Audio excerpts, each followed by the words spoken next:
Hey everybody, this is Mark and I'm just doing another quick video while I'm actually working. And just, I've done these before, but just kind of want to do it again as a refresher. But I'll be cutting out an 8 scale Nitro on-road body here shortly.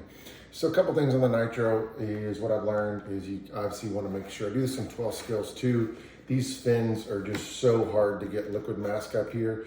So it's to your benefit to get tape. And the tape I like to use is a 3M Delicate tape. I think it's 3M or Scotch, I forget which one, but it's purple. And it's the delicate surface, and so what that means is it's a little more flexible than like the normal blue painter's tape. But I laid my liquid mask down, and for me, I'll then draw the design on the outside and then jump in and start cutting. So all I use is a number 11 blade. I get these on Amazon. Nico Pro, or NIC Pro is the name of the blades that I like. Nick Pro is the ones I like to use. And then Miss X-Acto, I personally like to use that. It's a thicker, I got big hands, and so it feels more like a pen when I use it. And the last thing I use when I do this is I got a nice little headlamp. So some people use, a light box. For me, what I like about this is I can kind of use this anywhere, throw this guy on, and what it does, it helps catch the light of the actual cut. So when you make that cut, it's easier to see as you go through. So another good tip on that is window light. It actually works really well, a good natural light, but you just want that big light source to help you out through there. So this isn't gonna be a super sexy video. It's just gonna be me cutting and kind of talking through how I operate. So throw my guy on, got my readers on so I can see. And so typically what I'll do when I'm doing these points, right? So if I'm doing this flame right here, I'm gonna start at the top, and then I use a thick Sharpie on this. And so the reason I do that is I use the Sharpie as kind of a guide for the width of my pinstripes. And so I want to start up here up top, and I know you really can't see what I'm doing. That's kind of pretty difficult to do, but literally I'm just cutting. And then I want you to see how I'm holding this, right? One of the biggest things that people do is they want to hold their blade like this. So if you want to practice this, take a pen or a pencil, piece of paper, and I want you to do this. Draw a straight line like this and try to draw a straight line. Then back up your fingers, okay, on the pencil pen and try to draw that straight line again. You'll be amazed at how much straighter that is. And then at that point, what a lot of times I'll use my pinky as a guide. So as you can see right there, I'm kind of just using that to steady my hand. So I'm gonna start this out. And then what I'll do, you'll see me rotate this body around, probably not on this cut, but I'm gonna come around, and I'm coming around this little curve here. So when I'm doing curves, I'll usually stop about halfway, right? You can kind of see that. And then I'll start back up, and then I'll connect in the middle. So, and then when I'm starting curves right there, okay? What I'll do is I'll start just the curve and immediately start to turn, right? That's a pretty tight curve. So I put my X-Acto down and I start cutting, and I'm literally turning right there. And so I just made a super small cut from here to there because it was just a nice little curve. So now I start back up in the top and work my way down. Again, using my pinky, I just move my pinky around as a guide, right? And so I'm gonna come down, boom. So still holding the pen like this, okay? Or the pen, the X-Acto.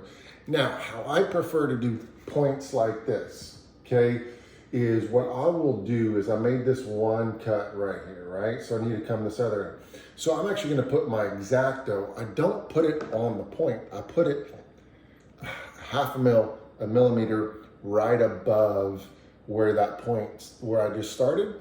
And so therefore when I come back down, it gives me that super sharp point. What I see a lot of folks do is their points are like this, right? They don't have that sharp point. See that long tail right there? I guess maybe a tail is the way to say that. And so their points are a little fat. And what they're doing there is they're literally putting their X-Acto at the tip and going around there and trying to get that sharp point. But you can't get it as sharp if you're just kind of doing like this. So you want to come down on that point. So I'm putting my X-Acto blade right above my cut line. Yeah, and I bet it's about a millimeter that I put of it. And then boom, and now I got a super duper sharp point up there, okay? Coming around, again, I'll stop about halfway and then come back up top and then work my way down. So when you're going over mold lines, you want to go over super slow, right? And typically what I've found when you're doing mold lines, depending on the edge of that mold line, it's usually easier to go down with the slope versus against it. And so like this, everything, the wind's going this way, so I'm coming back down through that. And so then I come back up to the top and start at the very top, get that nice point. Now, still using my pinky as a guide. Don't have anywhere to put it right now. There it goes again. And so I'm going on the outside of my Sharpie line. And sometimes I'll adjust. I use the Sharpie as a guide. As you can see on mine, my Sharpie is not like perfect, right? See kind of how it's all jagged and whatnot. So again, that's a guide. I'm not gonna be perfectly on it. I've been doing this about 20 years now, so I can kind of guide that. But again, I'm gonna come down here, and I really just want to show you one more spot that I'll do is come down here. And so now I'm coming in this big edge. So I'm going super slow, and boom, got it, okay? And so sometimes when you get that deep groove, sometimes it is easier to pull up, right? Because what's gonna happen is you go down, it's gonna, oops, that X-Acto is gonna get that pressure and it goes boop, right? So versus on a hard edge like that, you can kind of come up. And the reason I'm gonna show you that is like right here on this big edge, right? I will not go down on this, where'd it go? This section right here, right? Because that's a big mold line. So what I'll do here, and that's kind of what I want to show you, is I'm actually gonna go up it because I can't really get my hand right into that body. So I'll turn this around, kind of start in the middle, and then work my way around. I'll kind of show you how to do this. Work it around. Stop about, actually I'll be able to turn this because of the angle. So I'm just gonna turn this around. You see I'm turning the body, right? So I got a nice, easier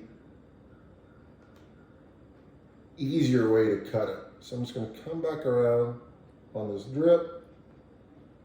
All right, I'm gonna show you how to do this big, long dip. So there's this big indentation, right? This is a perfect example of mold lines that are a pain in the butt. So what I'm gonna do is come over here and start below that, okay? I'm gonna come down here, do that part.